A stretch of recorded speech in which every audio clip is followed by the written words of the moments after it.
Good day, and welcome to Sports Paradise.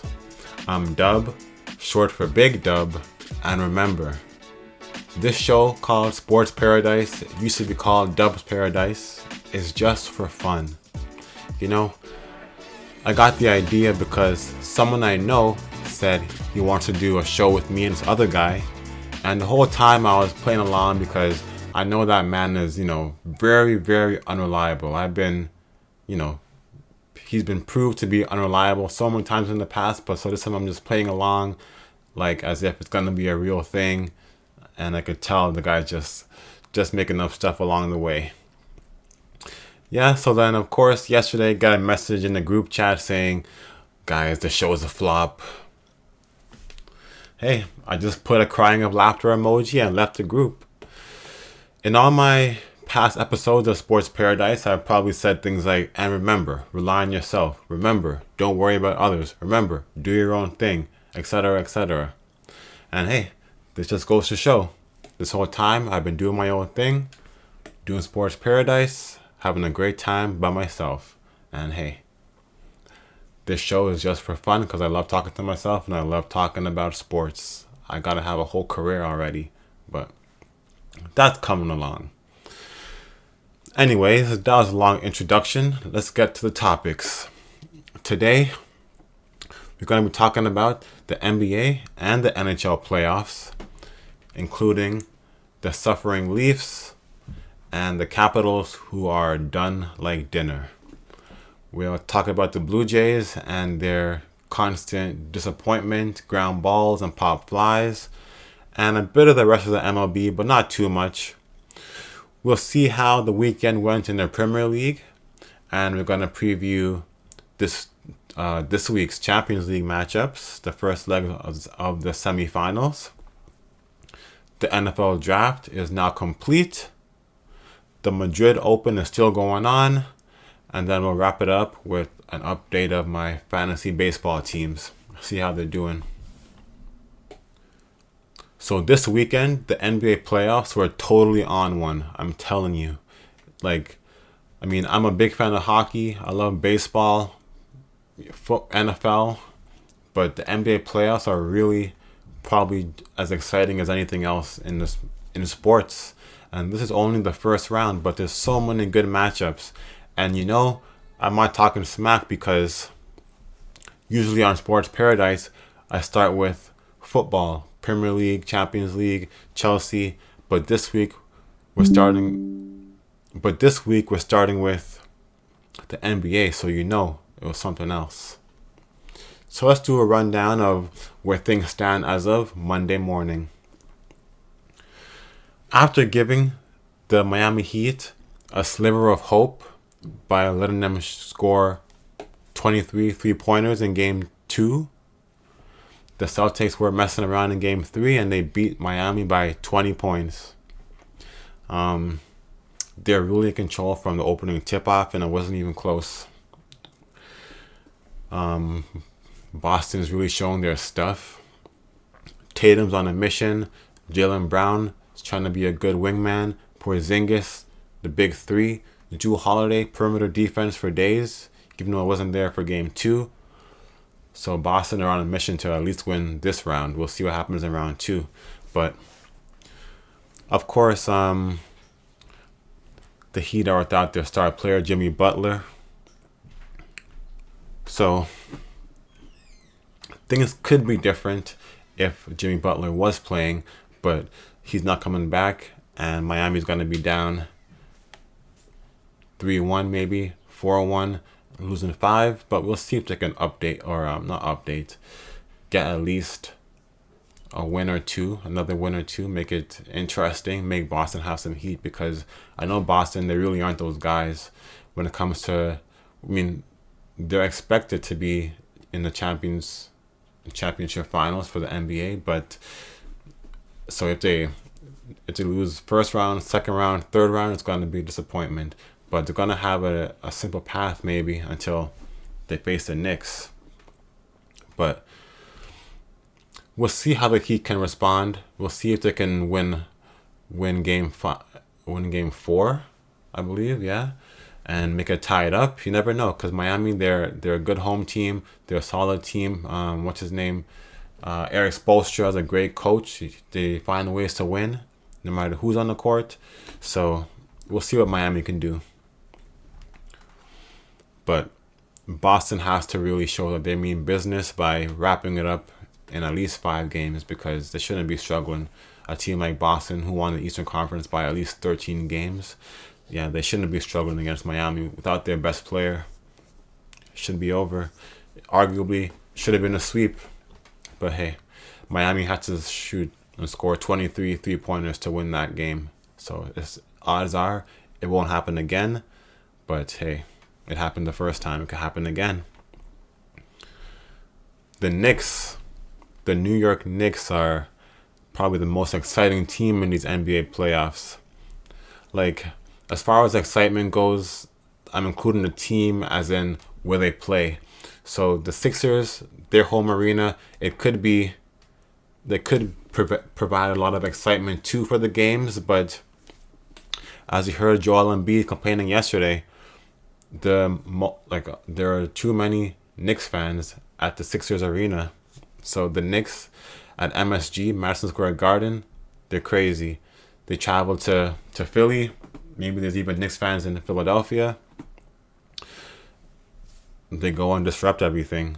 They're chanting MVP for Jalen Brunson at the free throw line. You know, just making the Sixers fans upset, making the Sixers players upset, getting in their heads. And they're down 3-1, the Sixers. But Jalen Brunson is on another level right now. He's on another level. He wasn't even like playing that well, to be honest, at the start of the series. Like, he wasn't shooting efficiently. He was getting a lot of points, but he wasn't shooting efficiently. But yesterday in Philly, he really showed out. He really showed what he was during the regular season. How he scored like 60 points one time, always sometimes scoring 50, 40 points. I believe he got up to 40 plus last night, or yesterday afternoon at least. But what I noticed down the stretch is that maybe when you take too many shots, you don't want to take too many clutch shots. Maybe he was tired, but I found he was passing up some shots. Like, he was maybe trying to save his energy, because after some possessions he passed up shots. Some possessions he would drive to the rim and try to get a foul call or lay it up and in.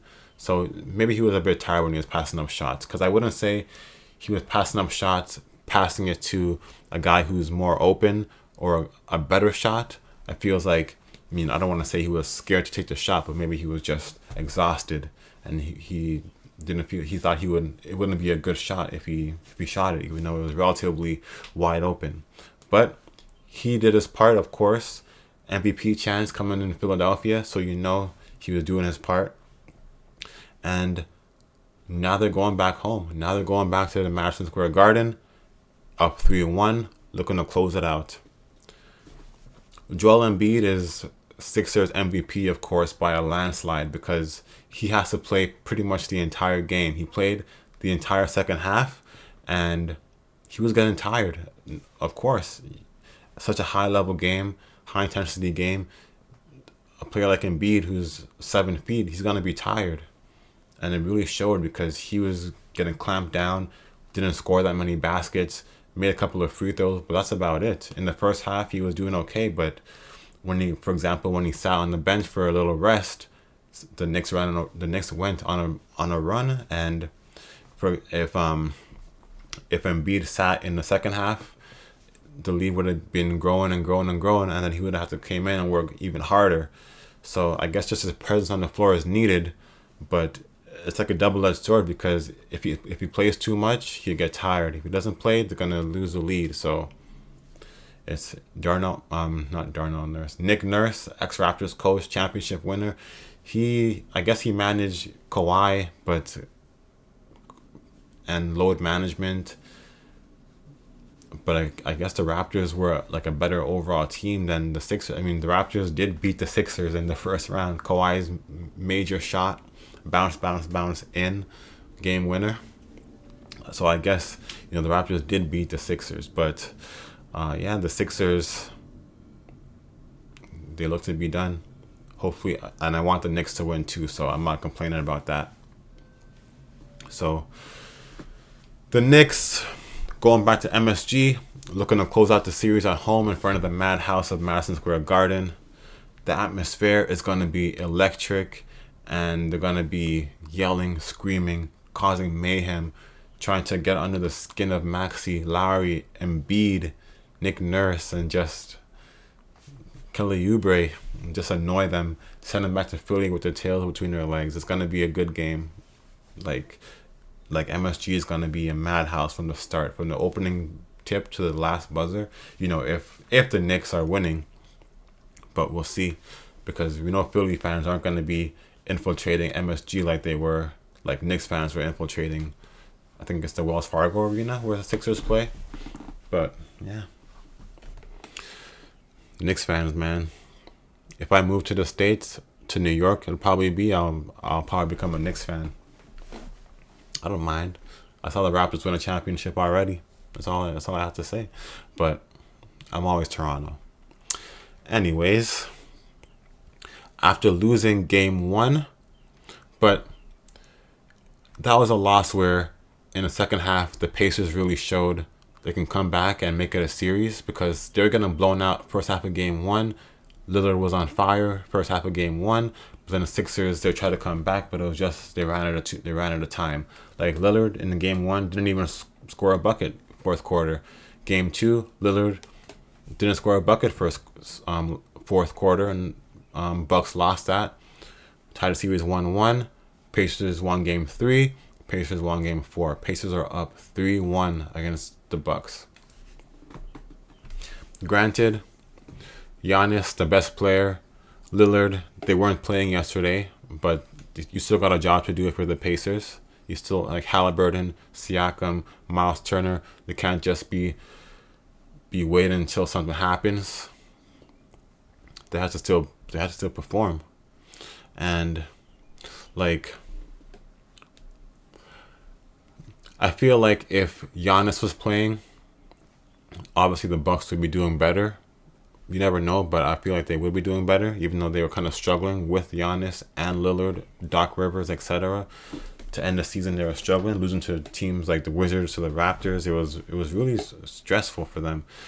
So you never know. And the Pacers they got a good team. They got a good core. They got a solid group of players, good coaching. So you never know. But I feel like in the playoffs, it'd be a different story where Giannis, if he was playing. So here's what I want to say. If it was Giannis in and Lillard out, I feel like the Bucks would be able to win. But Lillard by himself, he can't win the game. So without them both, it's not good. They don't have that. They don't have great role players who are better than the Pacers stars, the Pacers starters. Like Lillard reminds me of playoff P, Paul George. He's not he thinks he's clutch, always doing what time is it? Dame time in the regular season. I think he made one clutch shot in the playoffs against OKC from a half court, pretty much almost a half court, like a Caitlin Clark sort of range, Steph Curry sort of range, against OKC when he was in Portland, and that was about it. He made the second round, I think, but yeah, like I said, he was shooting rather inefficient, and Halliburton, Siakam, Miles Turner, they're shutting down the other players, and they're playing quite well on offense. So Pacers are a solid overall team. They're up 3-1, and they're trying to close it out. And I believe they will. So, after the first 2 games of Cavs and Magic, I really thought that the Cavs were going to sweep them. I thought the Magic were not prepared, too young, just happy to be in the playoffs. But they came back and they won back-to-back games at home in Orlando. And after the Cavs lost game 3, I thought, okay, that was a good win for the Magic, but the Cavs would make adjustments and win game 4. But that wasn't the case. In game 4, the Cavs got blown out again. So now the series is tied at 2.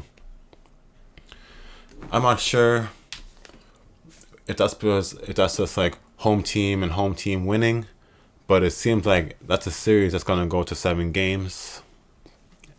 especially because all the games were blowouts depending on who's at home. Cavs at home blew out the Magic. Magic at home blew out the Cavs. So I wouldn't be surprised if it goes 7 games, but I just can't imagine the Magic winning that series, especially because, like I said, they're going to be on the road in Game 7, but I'd really be impressed if the Magic managed to win that series. But if the Cavaliers lose, I think it's going to be a major choke. Donovan Mitchell is the best player on either team, and the Magic, like, I don't have anything against them really. It's just, like I said, they have the best player, they have a good core, they have home court advantage. So I don't know, maybe the Cavaliers, they just need, they can only win, with LeBron, but we'll see. Or with Kyrie, because Kyrie Irving was probably the reason why LeBron won the championship for the Cleveland Cavaliers. No doubt. Remember that shot he made over Steph? That 3-pointer? That's the reason why. LeBron really has gotten saved quite a bit in his career as far as winning championships goes. Don't forget about Ray Allen and Chris Bosh of Miami. But the Cavaliers, Magic tied 2-2. In the Western Conference, the Oklahoma City Thunder are up 3-0 against the Pelicans. The Pelicans are without their number 1 player, Zion Williamson, and that seems to be taking a toll on their chances. Down 3-0. The Thunder won the first game by 2, and since then they haven't broken a sweat. They won the next 2 via the blowout, and they're up 3-0. The Thunder's coach, try to pronounce it right, Mark Daigneault, he won Coach of the Year, and it's really showing why, because last 2 years, Thunder were, lottery teams. Now they're the first place team in the Western Conference. And they're up 3-0 against the Pelicans, and they're a young team. They don't have any major veterans on their team.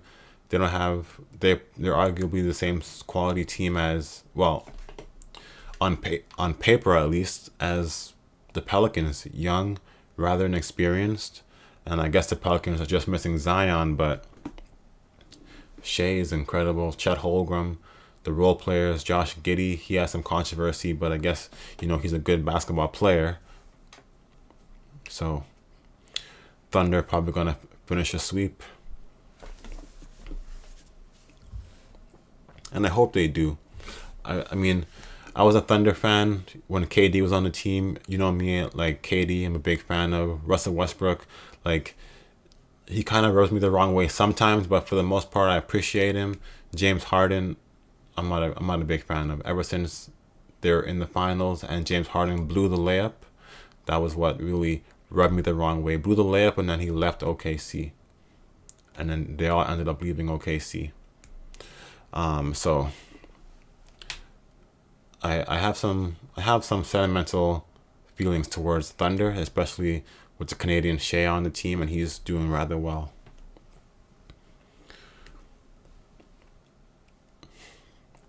The Lakers, they were on an 11-game losing streak to the Denver Nuggets, and that finally came to an end in Game 4.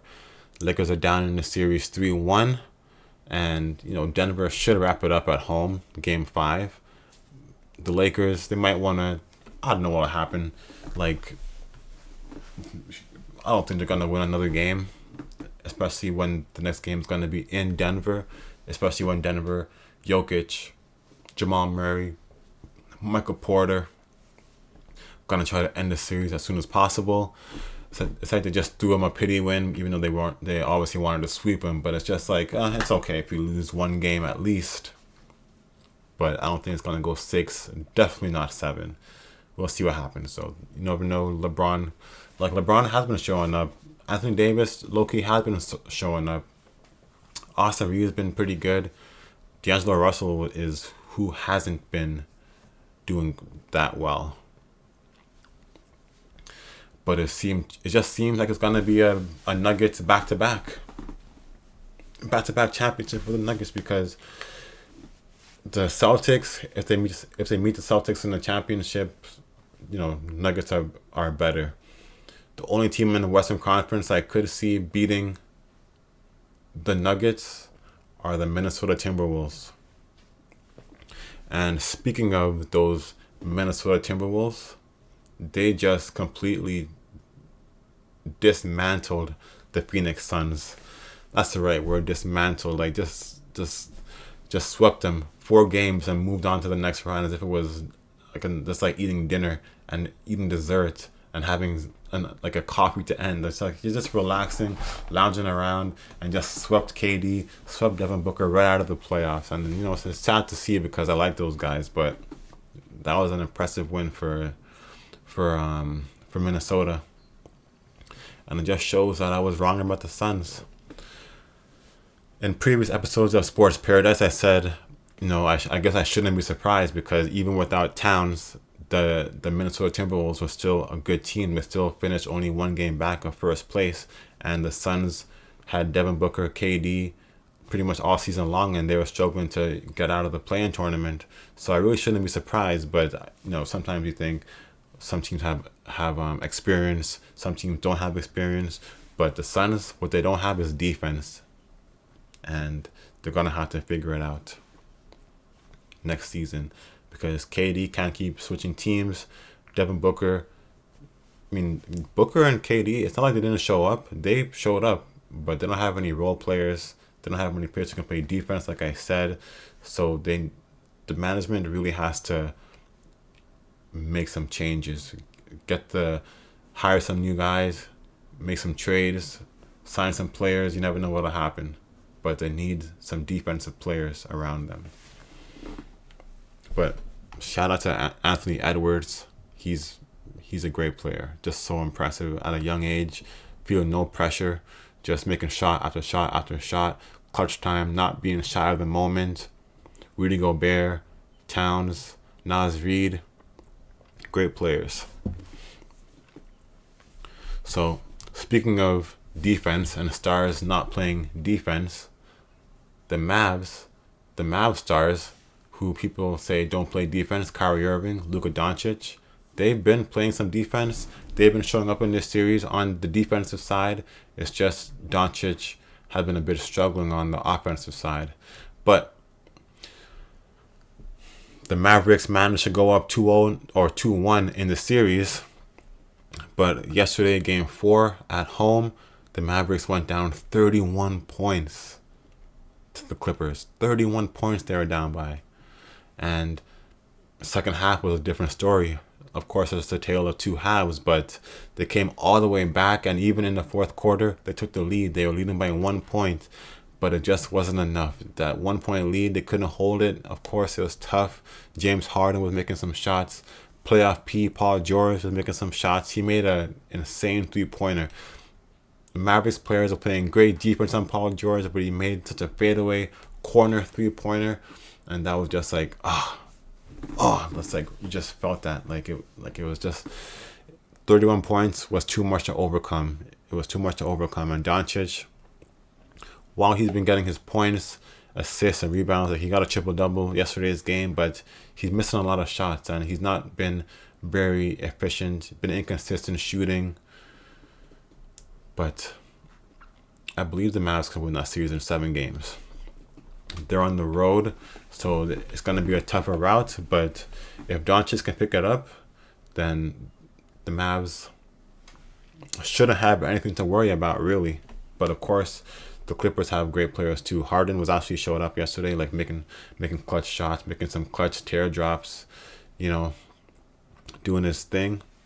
So that's the series that could go to 7 games too, and I hope the Mavs win, just because I like Kyrie, I like Luka, and I don't like Paul George, James Harden. And I don't mind Russell Westbrook, but Kawhi, like he could have easily ran it back in Toronto and he just went to Los Angeles when he could retire whenever he wants, eat for free in Toronto, and then spend the rest of his life in LA after running it back at least one time. But no, he just went to LA, load management, no problem. He's out in the playoffs right now. They lost a game where he was back in the playoffs, and hey, he could. So I'm not a fan of the Clippers. I'm not a fan of the Clippers at all. So tonight, the Celtics look to go up 3-1 versus the Heat. The Thunder are trying to complete the sweep of the Pelicans. And Denver is looking to finish off the Lakers 4-1 at home. So hopefully Denver can win. Hopefully Thunder can win. And I don't know, hopefully the Heat can make it a series against the Celtics. In a sports show, can you be biased like how I'm being biased? Like I do have my favorite teams, of course. This is just me talking. If I was a professional, I wouldn't like commentating on the games. I wouldn't show bias, of course. Like how they have like Mike Breen doing Knicks games sometimes. Like his full-time job is to cover Knicks games, and he wasn't doing the Knicks game yesterday with Doris Burke and JJ Redick. Great commentators. That'll be a fun job to have. Just watch the Knicks play at MSG and talk about it.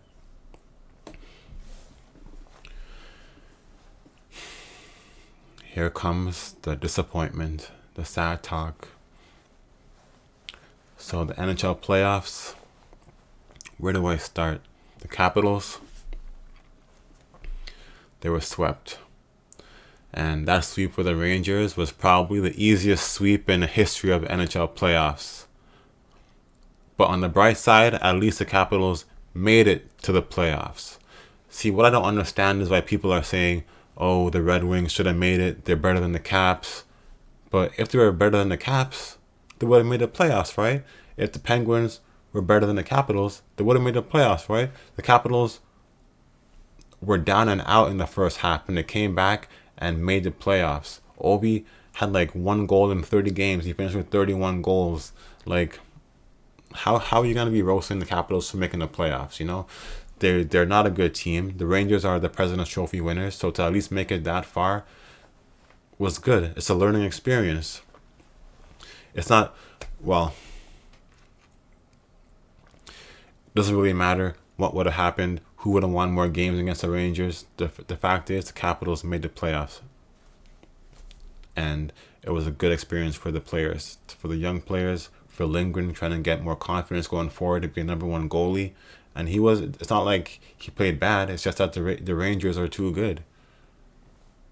It's not Ovi's fault. He's getting up there in age. He could have played better if he was younger, but he's not young anymore. He's getting up. He's like 38. He's just trying to get 41 goals next season, 42 to pass Gretzky's record, which he very well could get it next season, and he's gonna go down as the greatest of all time, which he already is. But it's not like he can keep on scoring goals for the rest of his entire life. It's not like he can keep on leading in the playoff at a different level of hockey for the rest of his life when he's 38. The Rangers are a great team. The Capitals have players who are old, rather slow. They have players who don't have experience. They have players who just aren't good enough. They should be in the AHL, but they're just filling out roster spaces. So the Capitals, they shouldn't be trying to make the playoffs. I feel like they should be trying to get like a first overall pick, next season. But a team with Ovi is never going to be a totally mediocre lottery playing team. So just going to have to be patient, wait a few years, and try to get a first overall pick once Ovi retires. But no one's in a rush to see Ovi retire. Nobody is.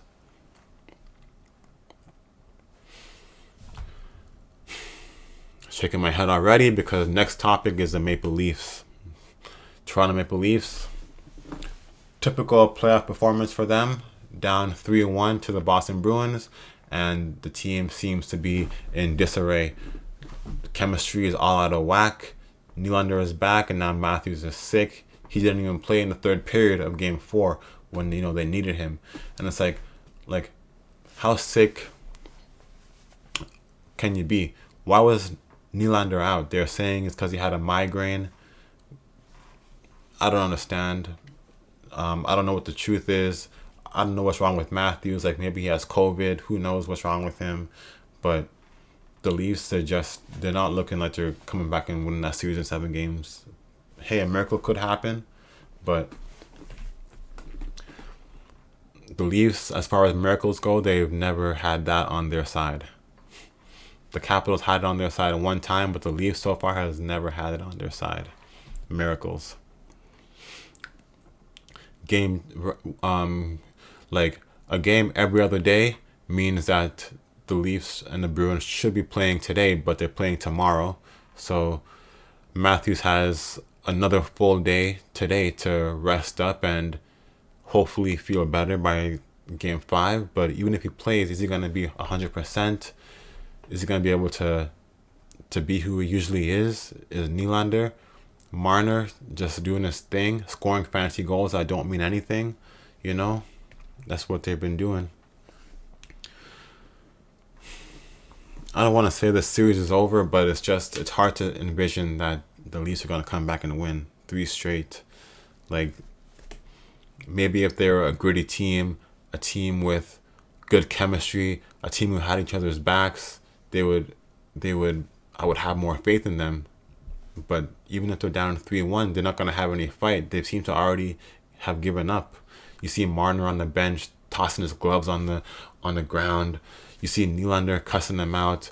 Stop bleeping crying, bro. This isn't junior hockey. That's what Nylander was saying to Marner. Nylander was out for the first 3 games of the series, and he comes back and this is what's going on on the bench. Like, Marner scored, like I said, but it didn't make up for what he's been doing. It was a goal that was meaningless as far as the whole game goes, because they were down 3-0. Just made it 3-1 and wasn't threatening anything. And it's not Samsonov's fault. It's maybe not even the core 4 fault. It's Keith's fault. It's Brandon Shanahan's fault. I don't know if I have a problem with the GM, but the owners of the Maple Leafs might have to just fire everybody involved in that team. It's what they have to do. When the Caps were struggling, I'm not sure if I mentioned this before, but when the Caps were always winning, they literally fired the coach after every season they didn't make the playoffs. And even after every season when they got eliminated first round, second round, they're like, this is unacceptable. We have to fire the coach. Bring a coach who can help us win, who knows how to play the game. They brought Barry Trotz in, won the cup. Didn't even keep him. They didn't even keep him. Next year, back to losing in the first round. So it just goes to show how savage teams are with their coaches, but the Leafs, for some reason, keeping Keith around. So this season, if they lose in 5 games, don't show any heart. Like everyone says they wouldn't show any heart. Oh, Bertuzzi. Oh, Max Domi. Oh, Ryan Reeves. They're going to be fighting, being physical. I haven't seen anything. They haven't scored a goal. Not really doing anything. Still getting pushed around by Boston as if it's back in the day, just any other Leafs team against the Boston Bruins. Nothing has changed. So another season is going to go by with no progress being made. But hey, Matthews got 69 goals, right? He couldn't even get 70. And at the end of the season, when he was trying to get 70, he was suffering. The Leafs were suffering trying to get him 70 goals. Lost 3 straight, went in the playoffs, just not serious. Not serious at all. So we'll see what happens with the Leafs. Game 5 back in Boston tomorrow. Goes without saying, they have to win. So Tampa was down 3-0 against the Panthers, but they avoided being swept. I thought Tampa would win the series, but unless a miracle happens, which a miracle for Tampa Bay, that could happen, but it's just hard to come back from a 3-0 series deficit and win in 7 games. I thought Tampa would win the cup. I hate Florida, so that's what I did, but I picked them to win the cup, Tampa Bay, and it doesn't seem like it's going to be happening, which, whatever. I didn't put money down, I just made a bracket on NHL brackets, that the fun game they have at the playoff time. The Islanders also avoided a sweep. They beat Carolina. Now they're only down 3-1. Carolina's doing what everyone expected them to do. Just be dominant, be hard to sweep the Islanders, so maybe they'll win in 5 games. They'll be back at home for game 5. So that's just what it is. Eastern Conference playoffs, I feel like they've been a bit boring. The Caps and the Islanders, they were expected to be taken care of, rather easily by Carolina and the Rangers. But the Leafs and Tampa, they're down 3-1. They can't make it a series. They can't make it exciting. Come on. A series like those two should be going to game 7. And like I said, it's not over yet. The Leafs got to win 3 straight. Tampa Bay's got to win 4. It's doable, and that'll be exciting. But will it happen? The odds are not high for that. The Western Conference, those series are also pretty much blowouts too. Vegas is up 2-1 versus Dallas. Vegas might win today, go up 3-1. Dallas could win today, make it 2-2, and make it interesting. But Vegas, if I was betting, I would say Vegas will win tonight. For some reason, NHL, since the expansion draft to Vegas, they let Vegas have all the good players, and they already won Stanley Cup.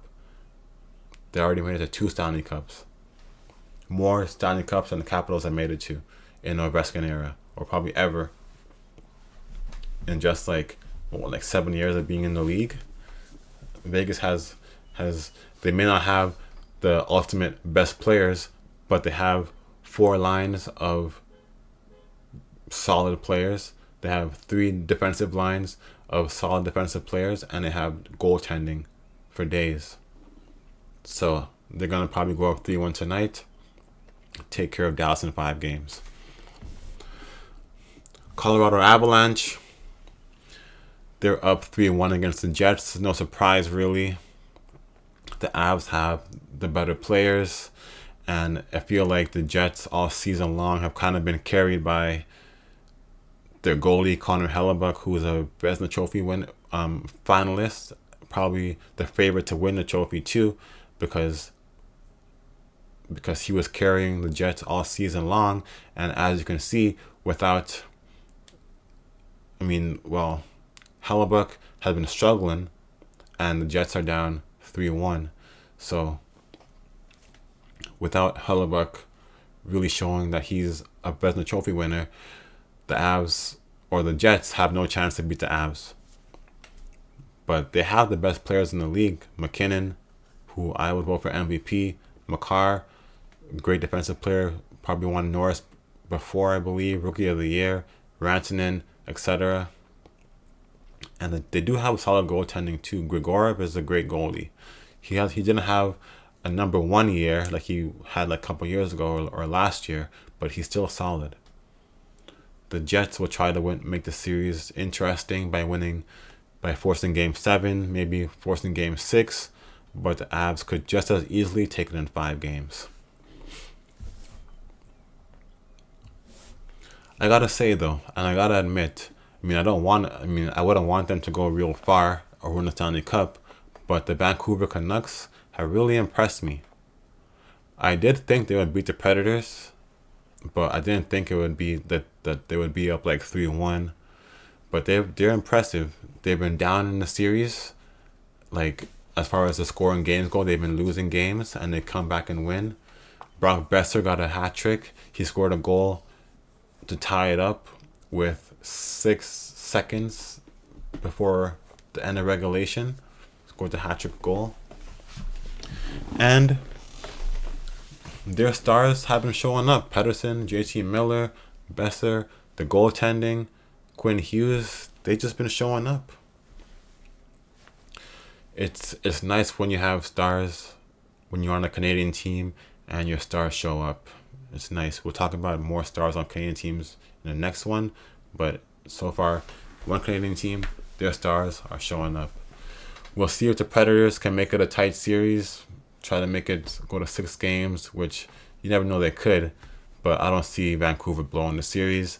Even if the Preds have a lead, I feel like the Canucks had the skill to come back. They are just a better team than the Predators are, so it's no surprise.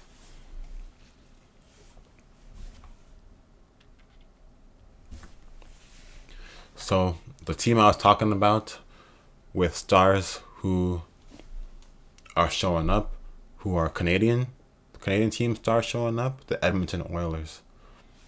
I mean, McDavid, Draisaitl, but here's the thing, Zach Hyman, Bouchard, like all these players who you like. It's frustrating because I'm thinking of Matthews, Marner, Tavares, Nylander, who only played one game so far, but he wasn't playing. Morgan Riley, the defense, like no one is showing up for the Leafs. No stars are showing up for the Leafs, but yet for all the stars on, like the Kings could easily try to shut down McDavid, Draisaitl, and they haven't. They haven't, because those two guys, they want to win. They know the pressure of not winning, and they want to win. You look at the stats of the playoff stats. You see not McKinnon. You see McDavid, Draisaitl, Hyman, like I said, and the Leafs players are out. Not even in top 5 of scoring. Where are they? Like, they need depth scoring, which they never have because, Matthew, Marner, Tavares, they aren't those guys. I mean, like I said, good for Matthews getting 69 goals, but where are the goals in the playoffs? He scored a game winner, and that was, about it. And now he's not even playing. Probably won't even play in Game 5, elimination game. So, yeah. As usual, the Leafs are the only team suffering as far as Canadian teams go. And I wouldn't even say suffering is the right word, because suffering means you're trying to win, you have some heart, you have some pride, and it's not working out, so you're suffering. But the Leafs, they're not showing that. They're not showing heart. They're not showing pride. They're not showing that they want to end the drought of 50 odd years, going on 6 years without a Stanley Cup. They aren't showing that. So suffering isn't the right word. It just seems like they're lounging around, skating on the ice, like Nylander said, think it's junior hockey when it's not junior hockey. This is the NHL Playoffs, the most competitive hockey league in the world, and this is what they're doing in the playoffs, year after year after year after year. But it wasn't only these guys. Even before this core 4 came, there were other players, other at least people who haven't won Stanley Cup. So it's just Toronto, the Leafs, something about the Leafs where they refuse to be allowed to win. I mean, the Cubs finally won a World Series, so hey, maybe I'll see it in my lifetime, the Leafs winning a Stanley Cup.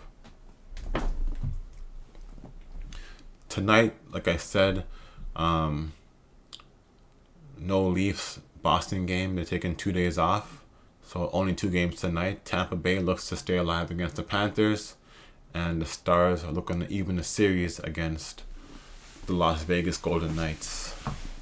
We'll see how those go. I'll take my Leafs jerseys down once they're officially out of the playoffs, but for now, I'm keeping the hope alive.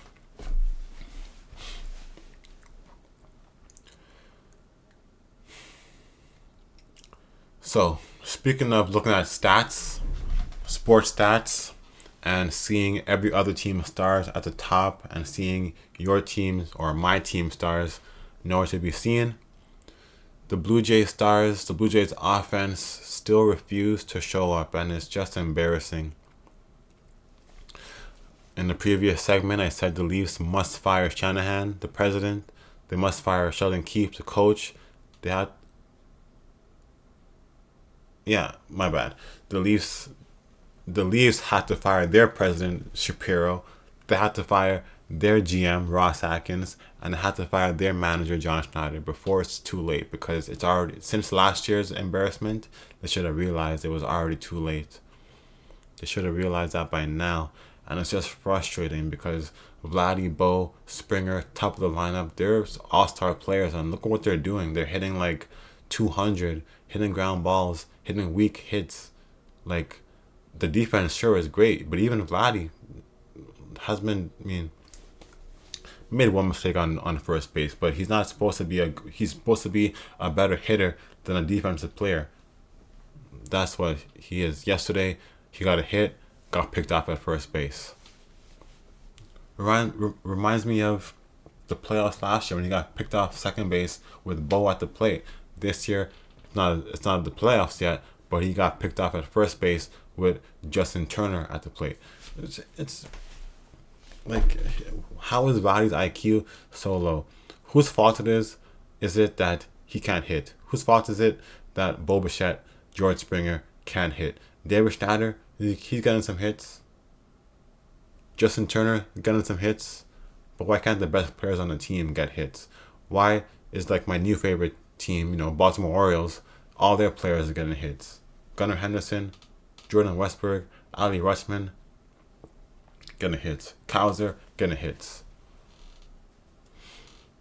They have to fire the hitting coach too, maybe. Just gotta fire everyone except like the bench coaches and Don Mattingly. The Blue Jays, they had the potential to be one of the best teams in the league.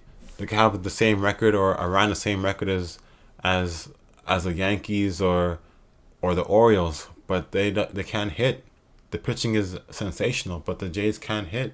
The Dodgers came to town this weekend and they got blown out in the first two games, and then finally Gosman saved us, only allowed one run. But the Blue Jays, they only scored 3 in 1 inning, and that was it.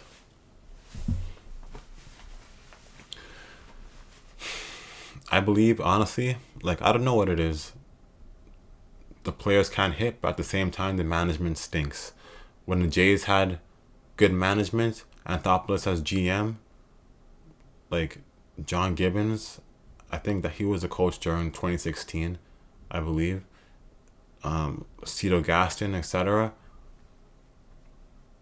And they had star players, Bautista, Encarnacion, Donaldson, plus more. They're winning games. They were a good team. They won a playoff series. They were hitting. They were getting offense. These guys should be just as good, and they're not hitting. They're not doing what they should be able to do.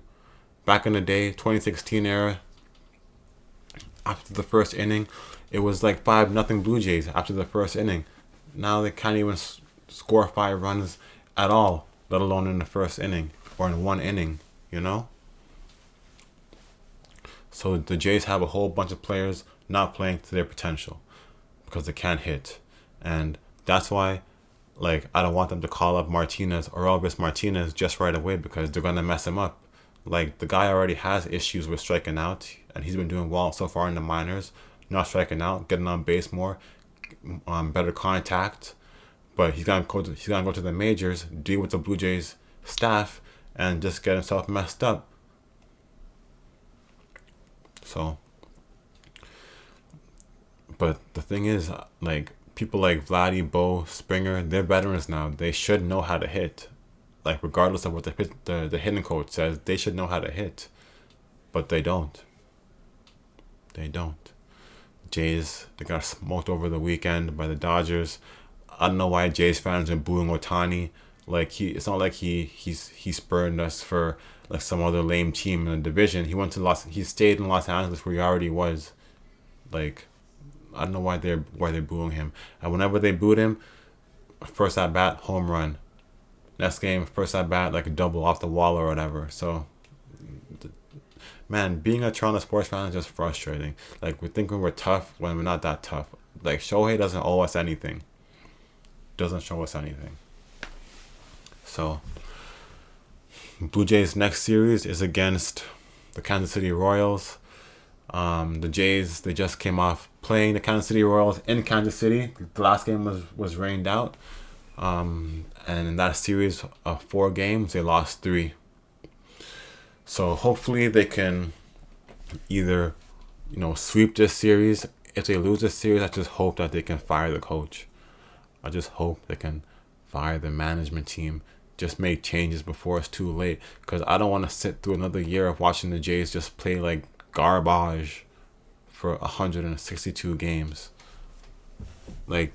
This team is not a playoff team. and they should be a playoff team. Look at any team with stars like the Jays supposedly have on offense, and they have a good record. What a shame. What a shame. So, it's still kind of early to give updates for how the awards are looking, for standings. Still rather early. I'll give a month by month update. So maybe next Monday I'll give my update for how April went. And then I'll talk about some individual players during my fantasy sports segment later on in the show.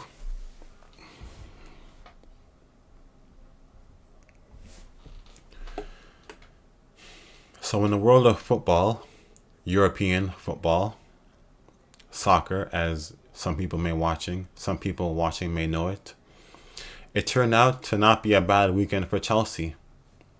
I wasn't home. I wasn't able to watch the entire game, but I saw the game. They were down 2-0 at halftime on the road, and it was looking like one of those games, one of those games we've been used to since 2 years ago, where they, win, then they lose a lot, then they win, they lose a lot. Like they won 6-0, and now they've lost 3 straight or 2 straight before they came back and managed to tie the game. They even could have won. Madrid made it 2-1, and I didn't see that goal, but then I was watching the game when I got back home, and I saw Gallagher score, and that was an incredible goal by Gallagher, just like an incredible goal. And Chelsea could have won the game, but here's what happened. I believe it was a corner kick. Badiashile pushed an Aston Villa defender. He passed the ball over to Disasi. Disasi headed it in. Everyone was cheering, game winner, etc., etc. But then VAR went to look at it, and it was a foul. Badiashile pushed the defender, got the ball to Disasi, and Disasi scored. Foul. I'm not upset. I'm disappointed because we could have won the game, but I'm not upset because of the call, because it was a blatant push. Like I said, I wasn't watching the entire game, but so I didn't get to see if Badiashile did any other bonehead moves like that where he cost us goals or wasn't playing well. But it's easy to say that Badiashile could have not pushed him so hard and still trying to make an efficient play and got to the Disasi, who could have got a clean header into the back of the net and won either way. I'm just mad at Badiashile because he's been terrible lately. But hey, it's easy to say he cost us a win. Cole Palmer also had a massive chance to score, and he missed that. It was, it was an opportunity, a chance that he would normally take. He would normally score, normally be celebrating. Like he's scored goals 10 times harder than that. It was pretty much like a position that he was in for a penalty, except this time the goalie was out of his net a bit, and he just couldn't finish it. It should have been a goal. If it was Nico Jackson who missed that chance, the fans would be cursing him out. But I'm not mad at Cole Palmer. How can you be mad at Cole Palmer? He's been carrying the team all season long. So he's allowed to miss once in a while. But it was just a miss that cost us a win. But speaking of Nico Jackson, I was watching the game and I realized he got a haircut. The guy pretty much cut his hair all the way down to bald level. Like, he got like a bald haircut. Like, I've been watching the Premier League now, football consistently for at least 2 years, like 2.5 years. And I've never seen, the pressure of, he cut his hair bald level because of the pressure. That's why. He's just trying to change it up. He's like, man, I can't, he had mohawk, blue in his hair, different colors in his hair. And now he's just gone bald. And I'm like, is that Nico on the pitch just cut his hair like that? Hoping that it's going to make his skills increase, crazy superstitions. But I rate it. I rate the courage. Nico's been going through a lot this season, not finishing his chances, fans getting on his case. But you can't question his effort, his love for the team, and his passion for his teammates. You can't question that. So I like Nico, and I wish him the best as he figures out how to be a good striker. But he is good at everything except being a striker. As far as the Premier League title race goes, Liverpool dropped points again. Against West Ham United, they only could manage a tie and only got 1 point. Arsenal keeps winning. Man City keeps winning. And Liverpool's next game is against Tottenham. Tottenham is going to be out for revenge. They just got crushed by Arsenal. And Arsenal just seems to be on a mission to try to win out.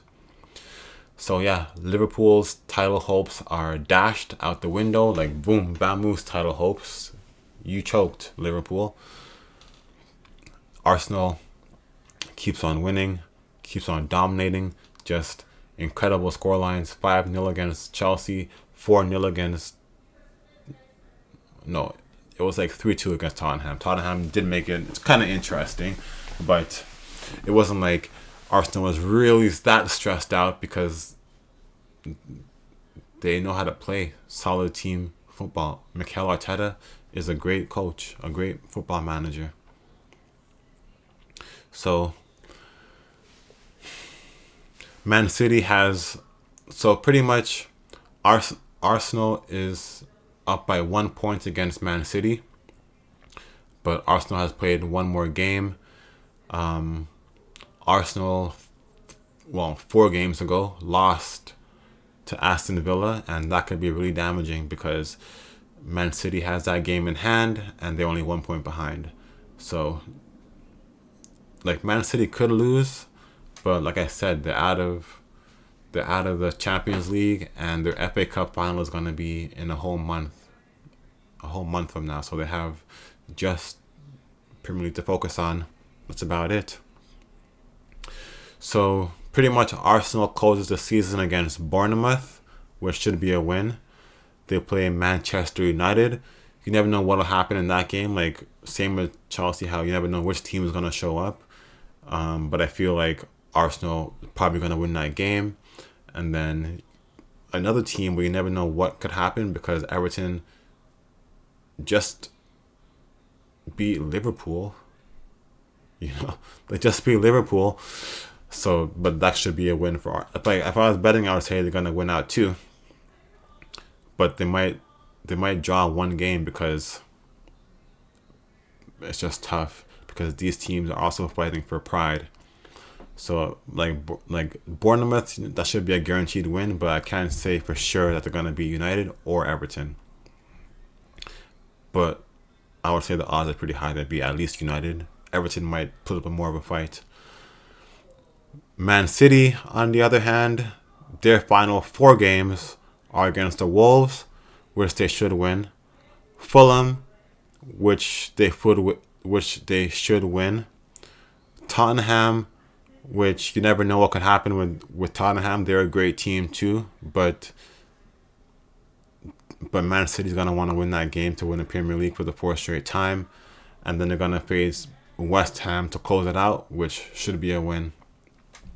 The only reason why I'm not 100% confident in Man City is because there's just going to be so much pressure on them, and I don't know if any team has won the Premier League 4 games or 4 seasons in a row.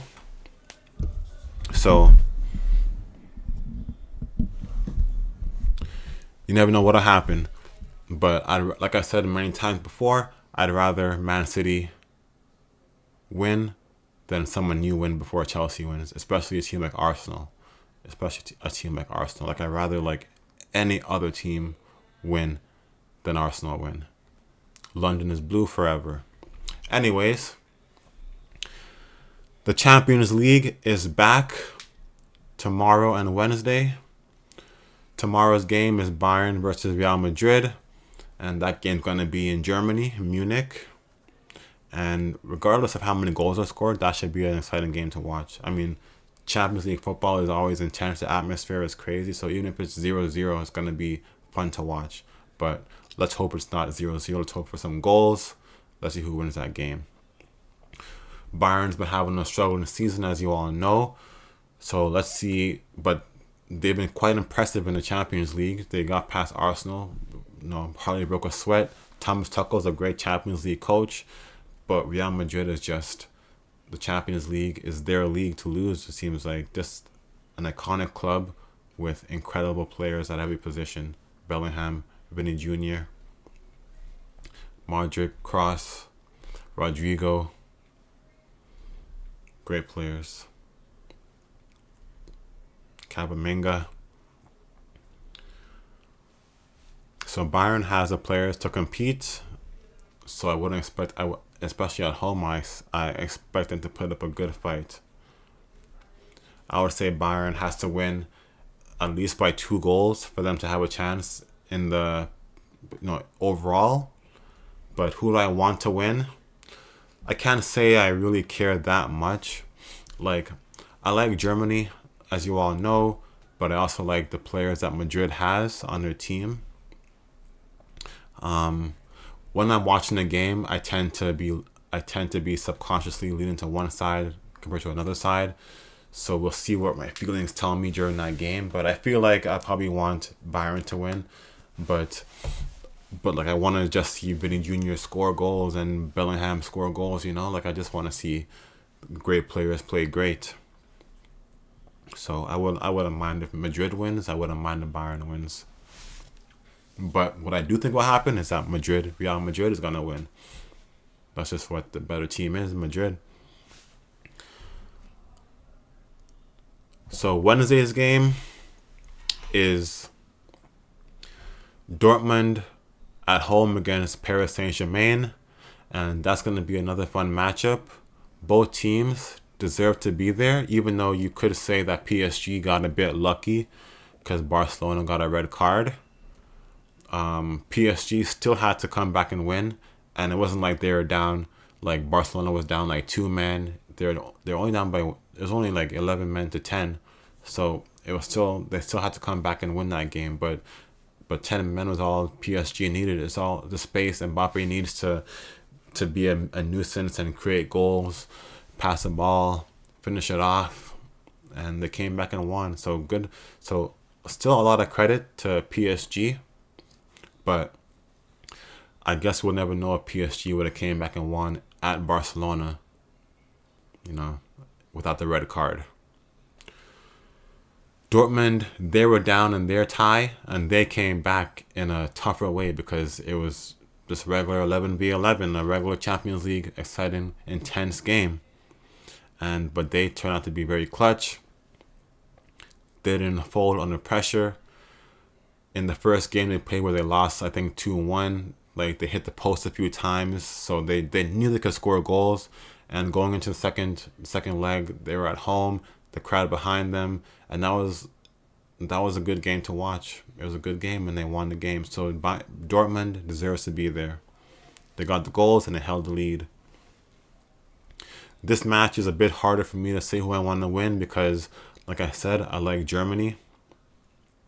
But I like France too. I like PSG. Paris, great city. I've been there.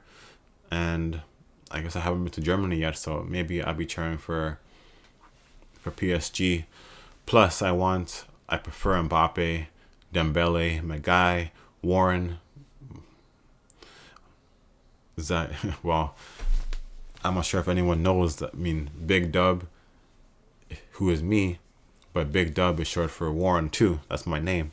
So and they have Warren Zaire Emery on their team. So I gotta cheer for the man named Warren. Like I said, I prefer France to Germany. I've already been to France, so I guess I will want PSG to win that. But we'll see how I'm feeling as the game starts. But like I said, I just want to see goals. But honestly, I think I'd rather see PSG win that. I'd rather see PSG win.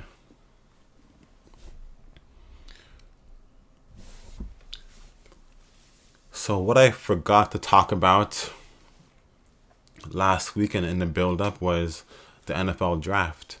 So we'll just talk a bit about the NFL draft and see how it went for certain players, certain teams. So It's no surprise Caleb Williams went first overall to the Bears. I feel like Caleb Williams, he's just living off the hype of 2 years ago, not necessarily last year's performance. Like 2 years ago, Caleb Williams won the Heisman Trophy, but he stayed at USC, and USC didn't really have a great season. I mean, you can't really blame him too much because the defense at USC was just like another level of stink. But like I feel like his stats weren't as good as they were 2 years ago, but they're just living off the hype. They say Caleb Williams can be like Patrick Mahomes, but like Mahomes wasn't even supposed to be Mahomes when he came out the draft. Like Caleb Williams was gonna be starting off the bat. Mahomes was sitting down on the bench. He wasn't the first overall pick. Mahomes, Caleb Williams was. It's a different situation. I mean, I don't want him to be a bust. I'm not saying he is going to be a bust, but I just feel like there's going to be a lot of pressure for him. But he has the weapons. He has arguably as good a weapons he had when he was at USC. He's going to have Keenan Allen on one side. He's going to have DJ Moore on one side. And the Bears also had the 9th pick in the draft, and they took wide receiver Odunze from Washington. So, or was it the 8th pick? Maybe the 9th pick that they took Odunze with. So they're going to have a lot of weapons in Chicago for Caleb Williams to throw to. It's just, are they going to call the right place for him? Is he going to be, like Bryce Young, not that good? But hey, hopefully he will be that good. But the player that I think is going to be the best in the draft, Jaden Daniels. Obviously, I'm biased because he went to LSU, and that's my favorite school for football. But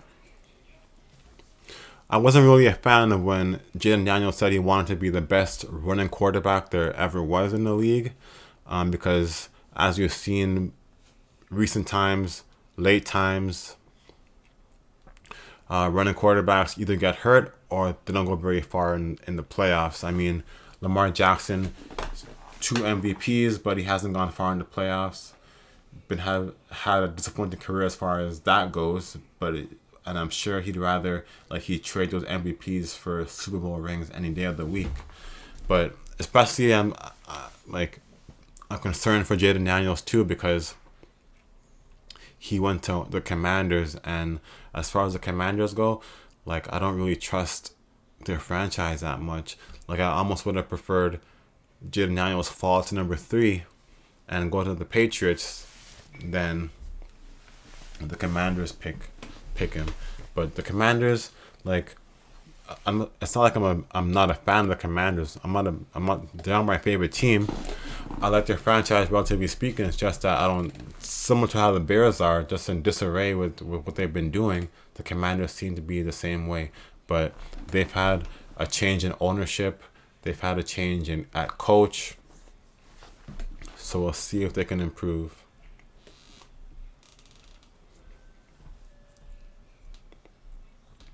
Drake May from North Carolina, he went to the Patriots.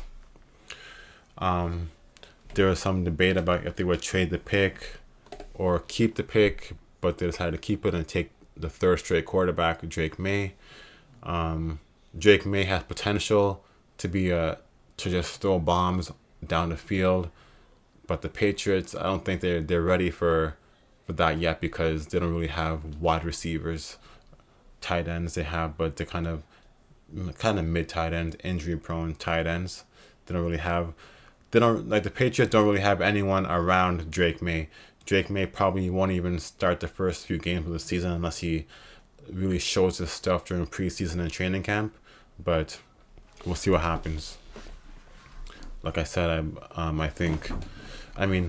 the last time the Commanders, back when they were the Redskins, picked a running quarterback early in the draft, RG3, he got injured, and after a few seasons, and his career was done, even though he won Rookie of the Year.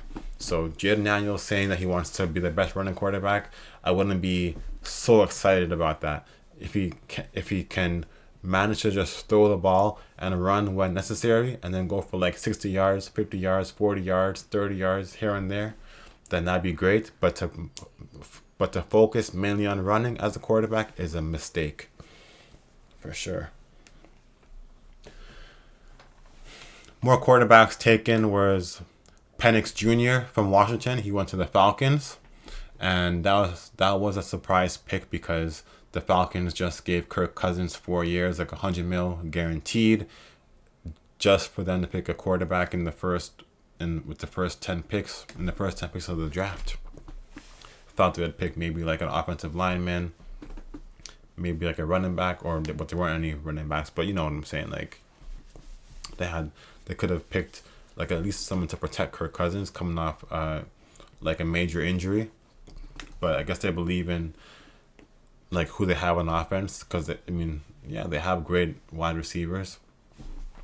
They have Bijan Robinson, who's pretty much a wide receiver and a running back. So they're like, we're gonna pick Michael Penix Jr. and he's gonna be chilling on the bench for a bit because we don't want to miss out on him just in case something happens to Kirk Cousins. Like we've seen quarterbacks sit, Jordan Love, Mahomes, a whole bunch of quarterbacks sit on the bench for a while before starting, and that's what's gonna happen with Penix Jr. I wish him the best. I like news said that Penix Jr. That Kirk Cousins was confused by the pick, but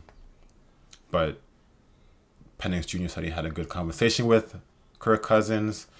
The GM said Kirk Cousins has nothing to worry about as far as being a starter goes. It's just preparing. And we've seen, Aaron Rodgers was upset when they drafted Jordan Love, but Rodgers is left, and look how Jordan Love is doing in Green Bay. He started off slow, and now he's being great. Everyone is saying that this quarterback, J.J. McCarthy, is going to be something special, underrated. But I'm not too sure about that. I'm not too sure. He might have the best situation going to Minnesota because Justin Jefferson, Addison, Jefferson the best receiver in the league, and Addison is pretty good. So I just don't know too much about McCarthy. I guess I know that he likes listening to Bob Marley. He likes meditating before games. So good for him. But I feel like in Michigan he didn't really throw that much. Didn't really show his arm that much. He showed he could win the national championship, but as far as talent at throwing, I'm not sure. I fear he might be like Mac Jones. You never know. But hey, I don't wish any quarterback to be a bust. I'm just gonna watch and see what happens. Oregon's quarterback Bo Nix went to Denver. Denver is in dire need of a quarterback. They're in dire need of a whole lot of different pieces, and they got Bo Nix. Bo Nix, I'm not sure how his stats will translate to the NFL, but he should be a solid player. You never know. He might not be honestly, you never know. It's not like he was a late round pick. So as far as quarterbacks taken top 12, there are like 5 quarterbacks taken or 6 quarterbacks taken. Williams, Daniels, Drake May, Penix, McCarthy, and Bo Nix. So 6 quarterbacks taken in like top 12 picks.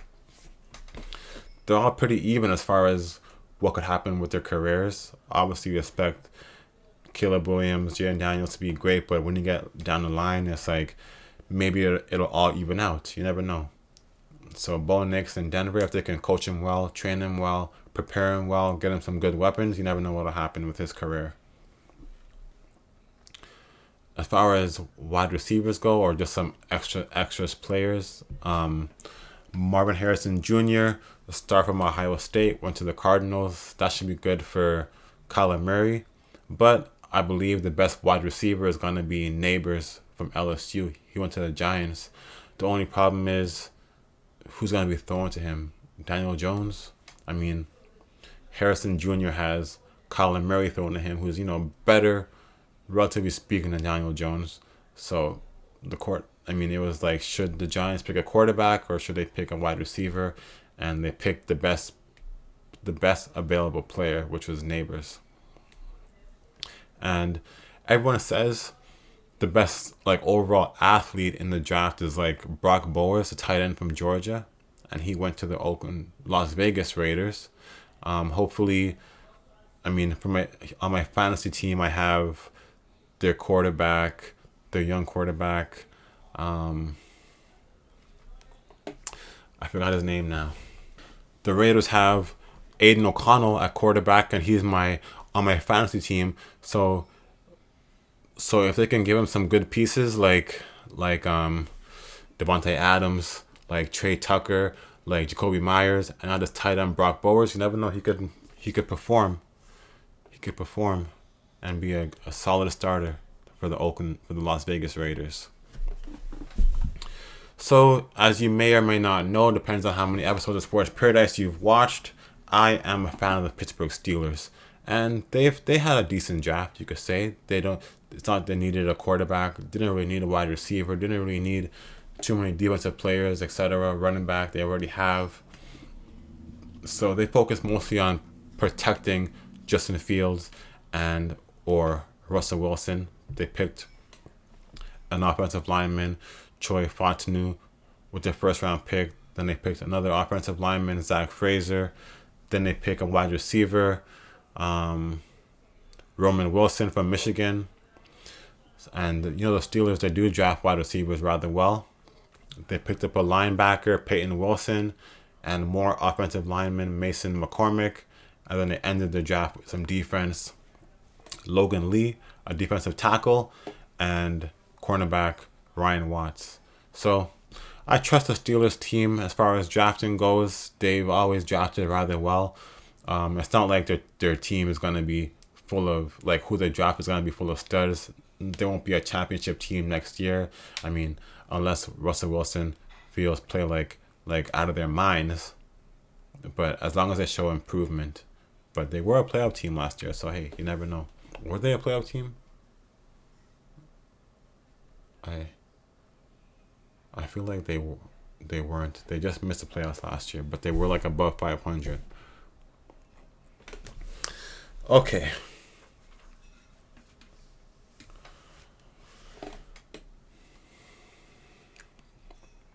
Tennis. The Madrid Open, the Masters 1000 in Madrid is going on. And on the men's side, there hasn't been too many upsets. Not really any upsets, really. The top 5 are still in. Tsitsipas lost. I thought he would be like, I thought he likes clay, so I thought he would make it, rather far. But he lost, pretty early on. But he coming off some like back-to-back wins. So good. He's been playing rather well. Maybe he's just exhausted. Taylor Fritz, the last American. Felix Auger-Aliassime, the last Canadian. Rafael Nadal is on a roll. He's doing quite well. He won today and is moving on to the round of 16, where he's going to be playing Lehechka. Taylor Fritz tomorrow in the round of 16 is going to be playing Hurkacz. Alcaraz, number 2 in this tournament, is going to be facing Struff. Felix Auger-Aliassime going to be facing number 5 Casper Ruud. That should be maybe tough for Felix to win that game, and he only won today because he was up when his opponent forfeited, but never know what could have happened because sometimes Felix chokes the lead, but he won today because his opponent had to withdraw.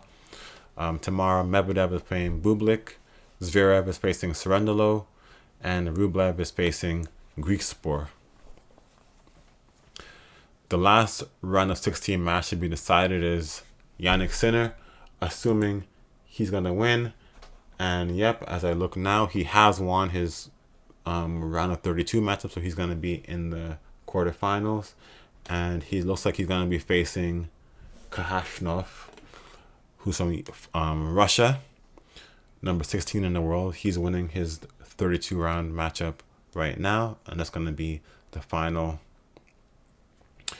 round of 16. Rafael Nadal is been good. Tomorrow he's going to be facing Lehechka, and he's at his home. He's in Spain. the whole crowd is going to be cheering for him. He has the crowd on his side. Alcaraz too has the crowd on his side, so they should go. I mean, if Nadal makes it pretty far, that'd be good for Nadal and the sport of tennis. The legend going out with a bang after suffering some injuries and some setbacks this year. He's in Madrid and he's doing well. Good to see. Good to see. As far as the women's side, the women's round of 16 is happening right now too. There's only one game left to be played, and that's Danielle Collins, the American, versus Aryna Sabalenka in Belarus. And Danielle Collins, number 13, she's on a hot streak right now. She hasn't lost a match in a very long time. She won Miami. She won, I forgot the next tournament she won, and now she's on a streak of winning in Madrid. And she just won the first game against Sabalenka. That game just started, and it's 1-0 for Danielle Collins. It's going to be probably a back and forth game. So, the top four women players in Madrid are still in, except for Coco Gauff. Coco lost today to Madison Keys, fellow American. 17, maybe 18-year-old Andreeva, who was doing well since last year. She beat Paolini to move to the quarterfinals. Ons Jabeur beat Osipenko to go to the quarterfinals. Haddad Maia beat Sakari. And yeah, so the quarterfinals, two quarterfinal matchups are set. That's Swiatek versus Haddad Maia and Keys versus Jabeur. We're gonna maybe let's see. Okay, so pretty much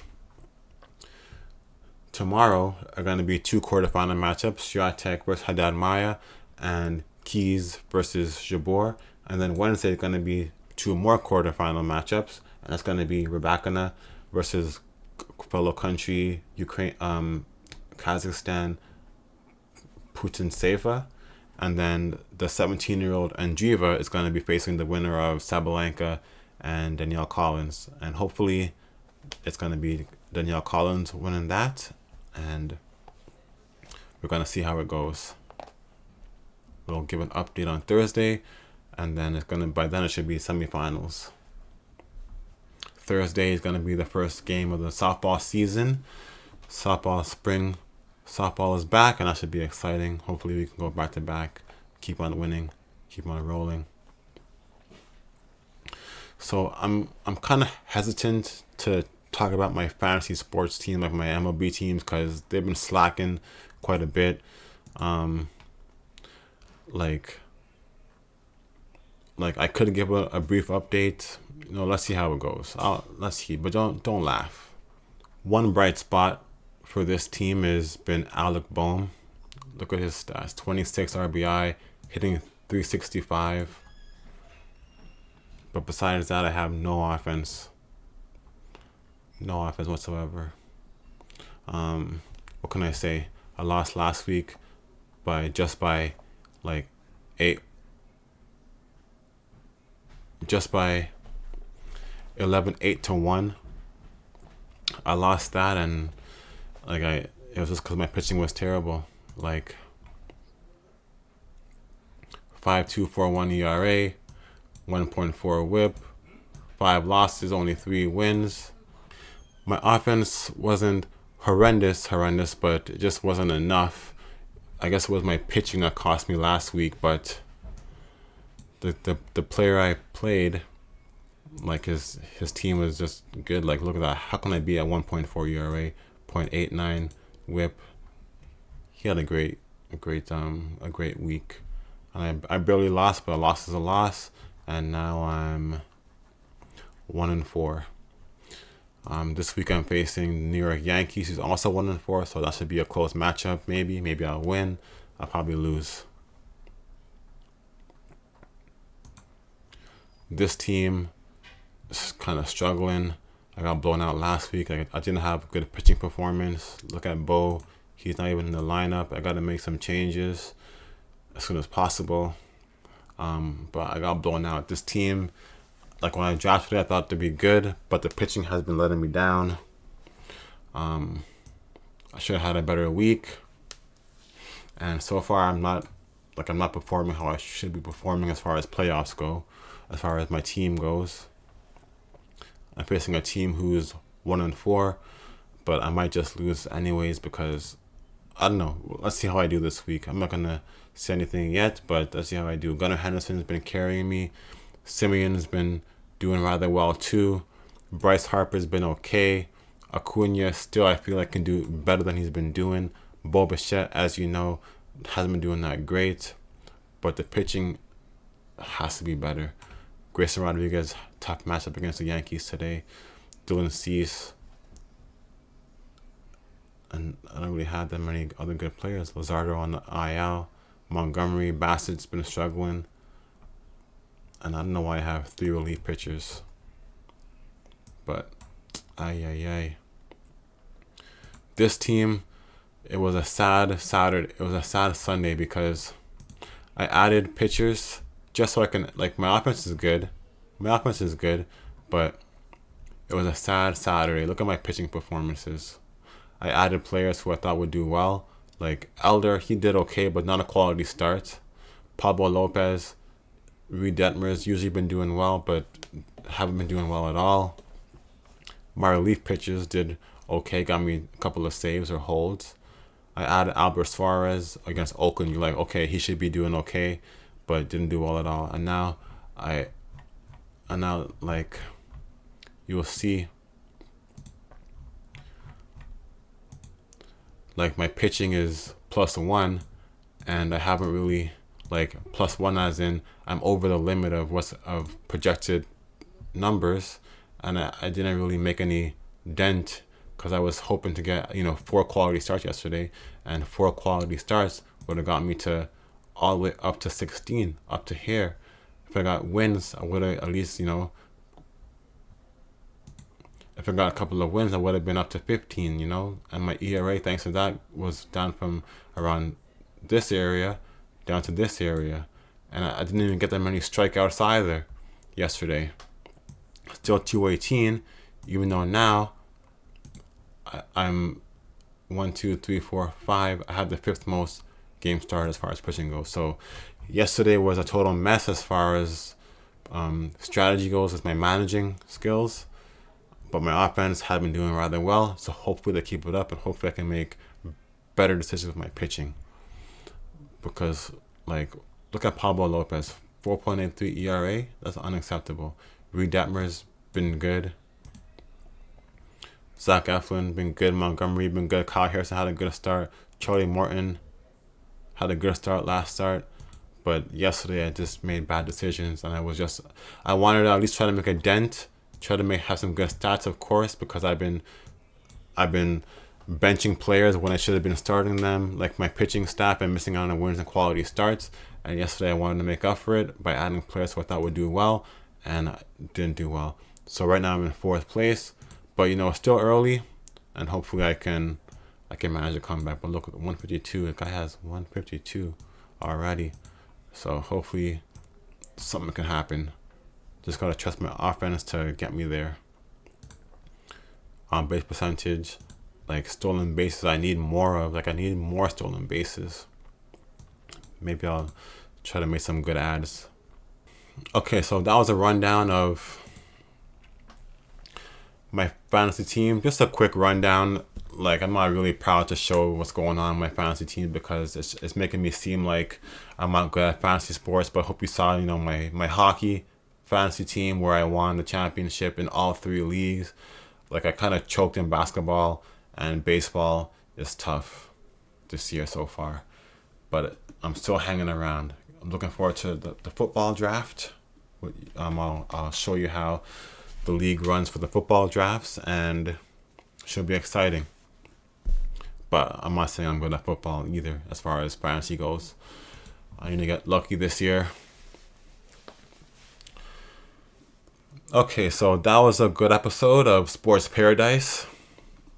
In the next episode, we're gonna majority of playoffs should be wrapped up. The first round should be wrapped up in NHL and NBA. There's going to be some game sevens that's going to be happening on Thursday, but doubt it. Hopefully the Leafs are still in the playoffs, but doubt it. We'll see what happens with the Blue Jays and their series against the Royals. We're going to see how the tennis goes. Should be semifinals and quarterfinals for the men and women by Thursday. We're going to see how the Champions League goes. Those two games, Bayern versus Madrid, Dortmund versus PSG. And then we're going to give a preview of the Formula One Grand Prix in Miami this weekend. So it's going to be an exciting weekend. Good 4 days. And going to be having my fantasy, my softball league happening on Thursday too. So looking forward to that. Hopefully, like I said, we can go back to back. But hey, with me on the team, there's no reason why we can't go back to back. So thanks for watching this episode of Sports Paradise. It's kind of a late episode on a Monday, but enjoy it if you're watching in the evening time or listening to it while you're doing your thing. Remember to subscribe, like, and comment anything you want to say, sports related, and enjoy your week. Enjoy your week until Thursday. Enjoy the rest of your day and take care.